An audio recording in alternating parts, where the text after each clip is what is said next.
Bonjour à tous et bienvenue sur la chaîne YouTube Elle écoutait sa parole. Nous commençons la lecture du livre de René Pache, L'au-delà. L'immortalité de l'âme est une chose qui nous importe si fort, qui nous touche si profondément, qu'il faut avoir perdu tout sentiment pour être dans l'indifférence de ce qui en est.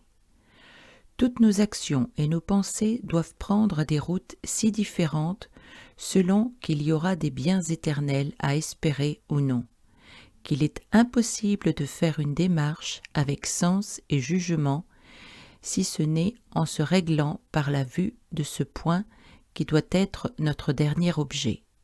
Pascal, Nelson, Paris, 1932, page 128.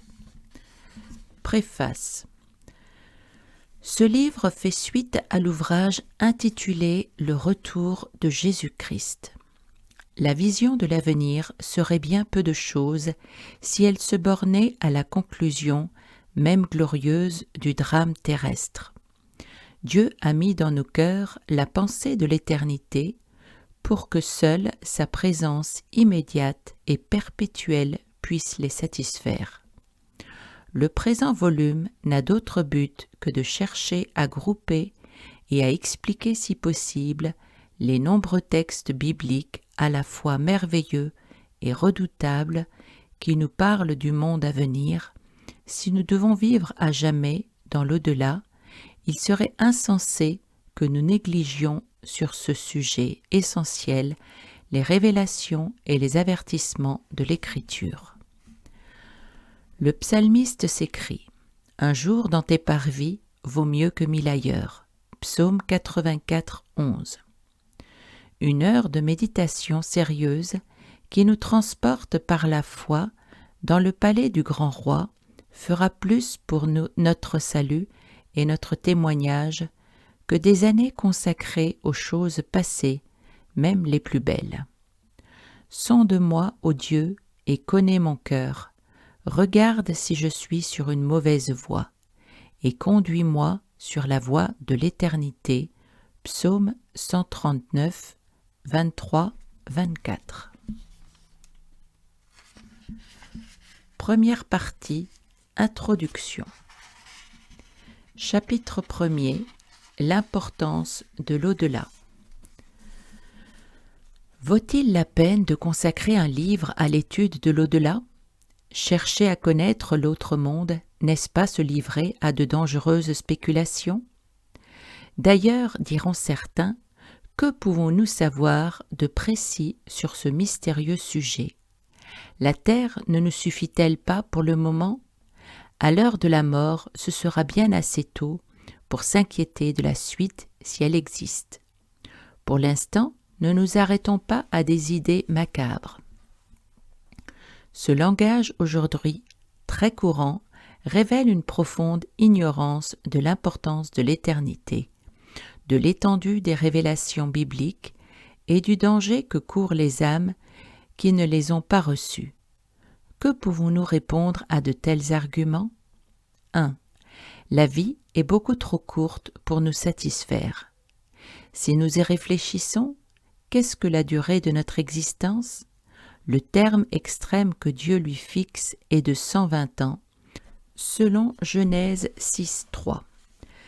Mais très peu nombreux sont ceux qui deviennent centenaires. Nous pouvons bien plutôt nous exprimer comme le psalmiste, « Éternel, dis-moi quel est le terme de ma vie, quelle est la mesure de mes jours, que je sache combien je suis fragile. Voici, tu as donné à mes jours la largeur de la main, et ma vie est comme un rien devant toi. Oui, tout homme debout n'est qu'un souffle. » Psaume 39, 5, 6. En face du Dieu d'éternité, nous voyons nos années s'évanouir comme un son. Les jours de nos années s'élèvent à 70 ans. Et pour les plus robustes, à 80 ans, et l'orgueil qu'ils en tirent n'est que peine et misère, car ils passent vite et nous nous envolons. Enseigne-nous à bien compter nos jours, afin que nous appliquions notre cœur à la sagesse. Psaume 90, 9, 12. L'Écriture a bien raison de dire « Qu'est-ce que votre vie ? Vous êtes une vapeur qui paraît pour un peu de temps et qui ensuite disparaît. » Jacques 4, 14. Toute chair est comme l'herbe et tout son éclat comme la fleur des champs. L'herbe sèche, la fleur tombe, quand le vent de l'Éternel souffle dessus. Mais la parole de notre Dieu subsiste éternellement. Ésaïe 40, 6, 8. Non seulement notre vie individuelle est peu de choses, mais que sont les quelques millénaires de l'histoire humaine? Avant un passé récent, où étions-nous? Et dans quelques années, qu'en sera-t-il de nous? Ne vaut-il pas la peine de savoir si quelque chose nous attend après la mort? Et si nous devons passer ailleurs la presque totalité de notre existence, n'est-il pas urgent que nous nous en préoccupions? Car que sont 70 ans ou 80 ans en face de la vie éternelle? 2. Dieu a mis dans notre cœur la pensée de l'éternité. Ecclésiaste 3, 11. Dieu nous a créés à son image et nous a donné le sens de ce qui est éternel et parfait. Rien de passager ni d'incomplet ne peut nous satisfaire. Nous voudrions aimer et être aimés sans réserve. Aussi les amours terrestres nous déçoivent-elles toujours. Les artistes recherchent passionnément la perfection et détruisent parfois des œuvres splendides parce qu'ils les trouvent toujours en dessous de leur idéal. La jeunesse s'imagine qu'elle a un temps infini à vivre et trouve une année interminable. Les vieux voient le temps s'enfuir et s'accrochent d'autant plus à l'existence qu'elle leur échappe. Que de personnes soignent à grands frais leur visage et leur beauté et se désespèrent de voir inéluctablement la décrépitude les envahir. Le drame est que le cœur humain est insatiable. Le viveur est emporté par une frénésie de plaisir. L'homme d'affaires veut gagner toujours plus. Le dictateur ne sait pas s'arrêter et pousse l'orgueil de ses conquêtes jusqu'à la ruine. Celui qui se rend esclave du travail va jusqu'à se tuer littéralement à la peine. Le savant se passionne sans fin pour de nouvelles découvertes et l'aviateur veut aller toujours plus vite et plus haut. Si beaucoup d'hommes végètent dans une existence plus terne, ils ne sont pas heureux et portent en eux l'amertume d'ambitions non réalisées. Dieu nous destine à toutes les gloires de la vie éternelle. C'est pourquoi rien de terrestre ne pourra jamais remplir vraiment notre cœur. Jésus disait à la Samaritaine qui avait beaucoup vécu « Quiconque boit de cette eau aura encore soif, mais celui qui boira de l'eau que je lui donnerai n'aura jamais soif. Et l'eau que je lui donnerai jaillira jusque dans la vie éternelle. » Jean 4, 14. La parole de saint Augustin est vraie. Notre cœur est agité jusqu'à ce qu'il se repose en Dieu. 3. Si l'au-delà n'existe pas, tout perd son sens ici-bas. Notre existence ne prend une signification qu'en fonction de l'éternité. Si tout finit à la tombe, à quoi bon tous les efforts et toutes les jouissances? L'Ecclésiaste exprime cela d'une façon désabusée. Vanité des vanités, tout est vanité. Quel avantage revient-il à l'homme de toute la peine qu'il se donne sous le soleil? Une génération s'en va, une autre vient. J'ai vu tout ce qui se fait sous le soleil, et voici, tout est vanité et poursuite du vent. 1, 2, 4, 14. Plus qu'aucun autre, cet homme avait voulu boire à toutes les coupes. Plaisir, boisson, maison, terre, richesse, amour, gloire, science. Sa conclusion est qu'il n'y a aucun avantage à tirer de tout ce qu'on fait sous le soleil. La mémoire du sage n'est pas plus éternelle que celle de l'insensé, puisque déjà les jours qui suivent, tout est oublié. Et j'ai haï la vie, j'ai haï tout le travail que j'ai fait sous le soleil, et dont je dois laisser la jouissance à l'homme qui me succédera. Et j'en suis venu à livrer mon cœur au désespoir. Que revient-il en effet à l'homme de tout son travail et de la préoccupation de son cœur? Tous ses jours ne sont que douleur, et son partage n'est que chagrin. Même la nuit, son cœur ne repose pas. Il n'y a de bonheur pour l'homme qu'à manger et à boire, et à faire jouir son âme du bien-être au milieu de son travail. Mais j'ai vu que cela aussi vient de la main de Dieu. Ecclésiaste 2, 11, 24. Voyez encore 3, 19, 4, 8, 6, 3, 6, 9, etc. C'est ainsi que pensent les matérialistes. Puisque rien ne dure et qu'il faudra bientôt tout quitter, mangeons et buvons, car demain nous mourrons. 1 Corinthiens 15, 32. Cette philosophie existentialiste tellement à la mode est l'expression d'une révolte et d'un désespoir. Car s'il est facile de manger et de boire quand on est jeune, pourvu d'argent et en bonne santé, que faire lorsqu'on est triste, ruiné, malade, ou que les infirmités de l'âge font de vous une misérable loque? Alors, si la foi en une vie meilleure manque, c'est le trou noir et la dépression. Pour les plus désespérés, c'est le suicide, qui se résout rien, mais accélère encore le jugement. 4.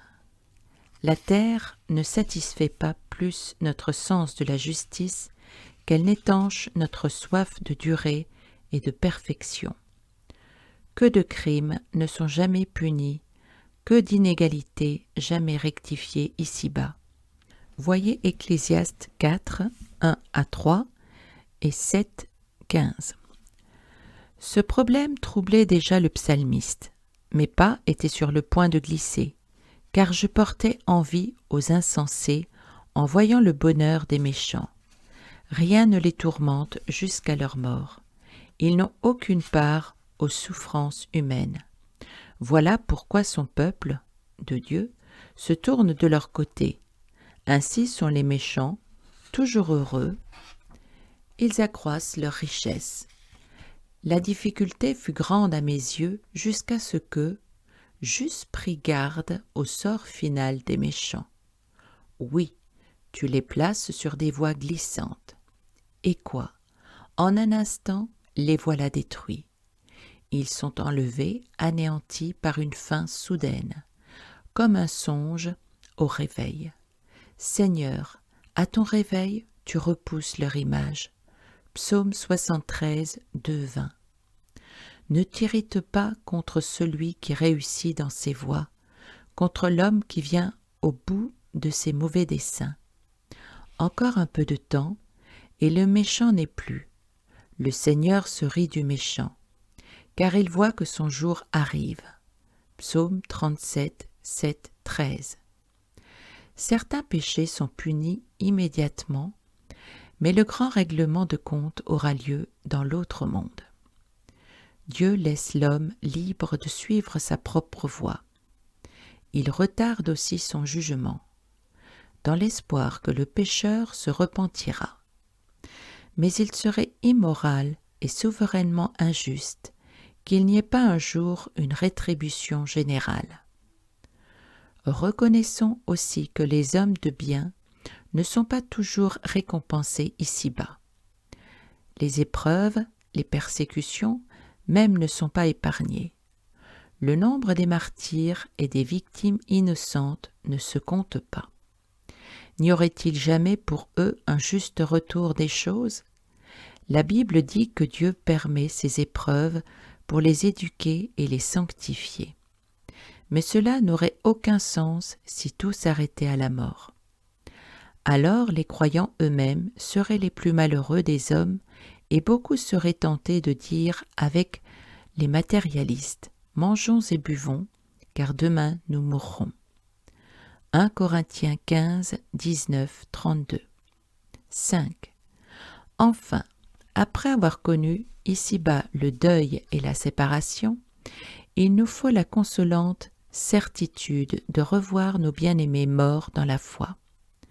Devant une tombe ouverte, nous avons besoin de savoir que nous retrouverons celui qui nous a quittés, toujours et sous les cieux. L'humanité a été soulevée d'un immense espoir à l'idée de la survie et du revoir. Quel bonheur que la Bible nous apporte sur ce point, comme sur tous les autres, les certitudes de la parole de vérité. 6. La destinée de l'homme est de voir Dieu face à face et de lui être fait semblable. Dieu ne nous a pas créés seulement pour les choses éternelles, la justice et la perfection. Il nous a créés pour lui-même. Sur la terre, nous sommes éloignés de lui par l'écran de la matière et les chaînes du péché. Que notre horizon serait borné si nous n'avions pas la glorieuse assurance de passer l'éternité dans la présence même de l'auteur de toutes choses. Mais il ne suffit pas d'affirmer que l'au-delà est nécessaire. Il existe. Dieu nous en parle et nous devons étudier avec zèle ses révélations. Il suffit de considérer les diverses religions pour constater qu'en face de ce grand problème, l'humanité livrée à elle-même est dans les ténèbres. Que de choses absurdes et dangereuses les hommes n'ont-ils pas dites à ce propos? Aujourd'hui, la confusion est plus grande que jamais, même dans le monde soi-disant christianisé. En s'éloignant du clair message de l'Écriture, on ne peut que donner une image erronée de l'autre monde et de nos rapports avec les morts et des possibilités de salut après cette vie. On ne prend plus au sérieux les solennelles déclarations de la Bible. On nie la perdition et on fausse ainsi toute la perspective de l'éternité. Des sectes extravagantes profitent de ce désarroi pour faire croire aux âmes mal affermies les choses les plus invraisemblables et antiscripturaires. C'est pourquoi nous désirons ici nous placer avec humilité et soumission en face de la seule Écriture. Avec Pierre, nous nous écrions « Seigneur, à qui irions-nous? Tu as les paroles de la vie éternelle. » Jean 6, 68. Nous allons nous efforcer de rassembler, dans la mesure du possible, tous les textes bibliques qui traitent dans ce grand sujet. À l'aide des très nombreux passages clairs, nous tâcherons de comprendre ceux qui le sont moins, nous souvenons que si les choses cachées sont à l'Éternel, les choses révélées sont à nous et à nos enfants à perpétuité.